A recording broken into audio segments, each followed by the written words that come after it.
प्रिय छात्रों, मिथिलेश ज्ञान एकेडमी में आपका हार्दिक स्वागत है। आज हम लोग पढ़ेंगे प्रश्नावली 8.1 का प्रश्न क्रमांक 8,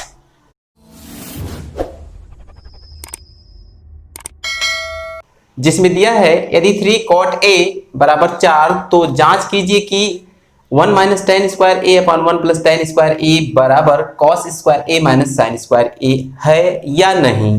तो देखिए, इस प्रश्न में यदि हमें tan और cos sin इन सब के मान पता होते तो हम इसका मान रख के इसे चेक कर लेते कि ये इसके बराबर है या नहीं है, लेकिन ऐसा कुछ दिया नहीं है। दिया क्या है? 3 cot a बराबर 4। इसी की सहायता से हम अपने जरूरत के अनुपातों को निकालेंगे और यहाँ पर रखेंगे, तब जाके हमारा प्रश्न हल होगा। तो हमको जो दिया है वही हम अपने हल में लिखेंगे, लिख देंगे। दिया है 3 cot a बराबर 4। आपको थोड़ा सा ध्यान देना है, ये जो 3 है इस साइड जब जाएगा तो 4 में जाके भाग देगा। तो यहाँ पर लिखेंगे या cot a बराबर 4/3। तो हम जानते हैं कि cot थीटा बराबर होता है आधार बटे लंब, तो इसी के बराबर हम लिख सकते हैं आधार बटे लंब। तो कुल मिलाकर ध्यान देने वाली बात ये है, यहाँ पर आधार और लंब इसकी सहायता से हमको पता चल गए हैं। केवल और केवल कर्ण हमको नहीं पता है, तो उस कर्ण को ज्ञात करने के लिए हम यहाँ पर बनाएंगे एक समकोण त्रिभुज और उसमें हम पाइथागोरस की प्रमेय लागू करेंगे। हाँ, तो हमने ये समकोण त्रिभुज बना लिया है। इसमें आपको थोड़ा सा ध्यान देना है कि हम किसको a, किसको b और किसको c मान लें। तो यहाँ पर देखिए cot a दिया है, तो a को हम यहाँ मान लेंगे तो हमको थोड़ा सा आसानी होगी, और b को हम यहाँ मान लेते हैं और c यहाँ है। तो कोण भी जब समकोण होता है तो उसके जस्ट सामने की भुजा को हम कर्ण कहते हैं। ऐसा हम बार बार पढ़ते आ रहे हैं। और जब a थीटा है, यहाँ ध्यान से देखिए, a थीटा का काम कर रहा है, तो इसका मतलब क्या हुआ कि इसी के जस्ट सामने वाली भुजा लंब हो जाएगी। तो यहाँ पर हम इसको लंब लिख सकते हैं। और थीटा अर्थात a और 90 अंश के बीच वाली भुजा को हम आधार कहते हैं, तो यहाँ पर हम इसको आधार लिखेंगे। तो यही समझना था हमें। अब देखिए होता क्या है कि ये जो 4 है आधार है, अर्थात हम आधार के स्थान पर 4 लिख सकते हैं, और जो 3 है वो लंब है, तो यहाँ पर हम 3 लिख देंगे। यही कर्ण हमें पता करना है, तो हम यहाँ पर लिखेंगे पाइथागोरस की प्रमेय से। तो पाइथागोरस की प्रमेय क्या होती है कि कर्ण का वर्ग बराबर होता है लंब का वर्ग प्लस आधार का वर्ग। तो ऐसा हम जानते हैं। तो कर्ण नहीं पता है तो इसको हम लिख देंगे या AC का वर्ग, क्योंकि यहाँ पर आप देखेंगे तो AC कर्ण है, और लंब 3 है तो 3 का वर्ग हम लिख देंगे, प्लस आधार कितना है 4, तो 4 का हम वर्ग लिख देंगे। बराबर के नीचे बराबर 3 का वर्ग करेंगे 9 और 4 का वर्ग करेंगे 16, तो 16 और 9 होते हैं 25। तो AC का वर्ग 25 है, तो केवल AC जाके 25 का वर्गमूल ले लेगा, क्योंकि इधर वर्ग था जाके वर्गमूल बनाएगा। तो मिला हमको क्या 5। तो इसका मतलब AC बराबर 5, अर्थात जो कर्ण है वो हमको मिला है 5। तो यहाँ पर हम इसको 5 लिख सकते हैं। अब देखिए जो हमसे पूछ रहा है उसको हम भली भांति निकाल सकते हैं। तो लिख देंगे इसलिए tan a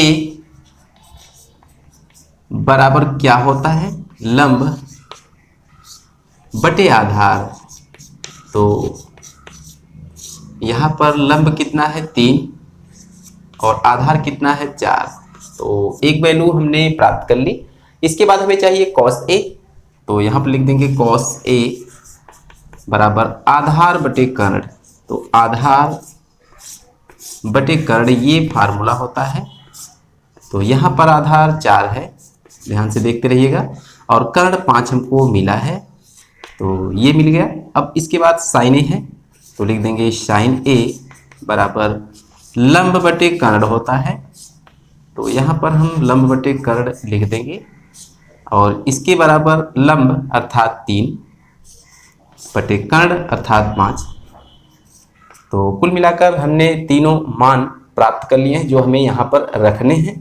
तो हम इधर मिटाएंगे और इसी इक्वेशन को यहाँ लेकर हल करेंगे। तो आपको ध्यान से देखना है, 1 माइनस टेन स्क्वायर ए अपॉन 1 प्लस टेन स्क्वायर ए सिद्ध करना है कि बराबर है कॉस स्क्वायर ए माइनस साइन स्क्वायर ए। तो यहाँ पर हम एक पक्ष को लेकर चलेंगे। यहाँ पर ये जो है बायां पक्ष है और ये दायां पक्ष है, तो इसे हम लेकर चलेंगे। यहाँ पर लिखेंगे बायां पक्ष। तो बायां पक्ष क्या है, 1 माइनस टेन स्क्वायर ए अपान 1 प्लस टेन स्क्वायर ए, ऐसा ही दिया है। तो यहाँ पर 1 ज्यों का त्यों रहेगा, माइनस ज्यों का त्यों रहेगा, और tan a के स्थान पर हम क्या लिख सकते हैं, 3/4। तो जैसा कि आपको हमने बताया है कि कोण का कभी वर्ग नहीं होता, तो यहाँ पर इसका वर्ग हम कर देंगे 1 ज्यों का त्यों प्लस tan a के स्थान पर हम फिर से 3/4 रखेंगे और पूरे का वर्ग हम कर देंगे। तो ये मिला जुला के क्या हमको देगा, 1 माइनस 3/4 का वर्ग करेंगे तो 3 त्रिक 9 और 4 चौक 16 होता है। फिर से लिखेंगे 1 प्लस 3/4 का वर्ग फिर करेंगे, फिर वही 9/16 हमको मिलेगा, बराबर 16 का गुणा यहाँ करेंगे तो 16 1 का 16 होता है, माइनस 9 और पूरे के बटे 16, फिर 16 का गुणा 1 में करेंगे तो 16 1 का 16 प्लस ज्यों का त्यों 9 ज्यों का त्यों और बटे 16। तो मिला जुला के क्या मिलेगा, 16 में से 9 घटा देंगे 7, तो ये हो गया 7 बटे 16 और पूरे के बटे 16 9 25 और बटे 16। तो फिर से एक बार लंगड़ी भिन्न का सामना हुआ है। इसका मतलब इस प्रकार की भिन्नों को हम कैसे हल करते हैं, ऊपर वाली भिन्न ज्यों की त्यों रहेगी, अर्थात 7/16 ज्यों का त्यों रहेगा और गुणे का चिन्ह लगा देंगे। नीचे वाली भिन्न उलट जाएगी, अर्थात इसका अंश हर आपस में चेंज हो जाएगा, तो 16/25 हो जाएगा। यहाँ पर 16 से 16 कट जाएगा तो मिलेगा क्या, 7/25। तो कुल मिलाकर बायां पक्ष हमने प्राप्त किया 7/25। इसी प्रकार हम इधर दायां पक्ष लेकर चलेंगे। अगर 7/25 हमको मिलता है तो ये दोनों आपस में बराबर होंगे। तो आइए इधर हम इसको हल कर लेते हैं। तो यहाँ पर हम लिख देंगे दायां पक्ष, और दायां पक्ष आप देख रहे हैं कि cos square a minus sine square a है, ऐसा हम लिख लेंगे।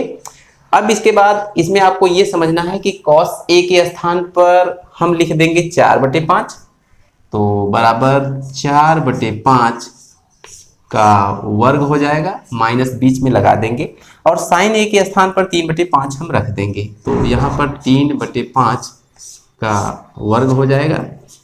तो जब हम वर्ग करेंगे तो 4 चौक 16 और 5 × 25 हमको मिलेगा, माइनस ज्यों का त्यों 3/5 का वर्ग करेंगे तो 9/25 मिलेगा।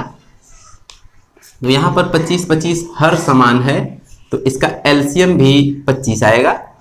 तो ऊपर जो है वो घट जाएगा, 16 माइनस 9, तो 16 में से 9 घटा देंगे 7 और बट्टे कितना मिला, 25। तो थोड़ा सा आपको ध्यान देना है कि यहाँ पर जो बायां पक्ष था वो भी 7/25 आया था और जो दायां पक्ष है वो भी 7/25 आया है।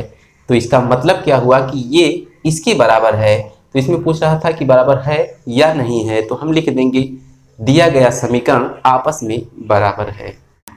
तो हमने लिख दिया, अतः बायां पक्ष बराबर दायां पक्ष। तो आपके उत्तर में दिया होगा हाँ, तो इसी का मतलब होता है हाँ। तो आज की वीडियो में बस इतना ही, फिर मिलेंगे अगले क्वेश्चन के साथ अगली वीडियो में। तब तक के लिए धन्यवाद।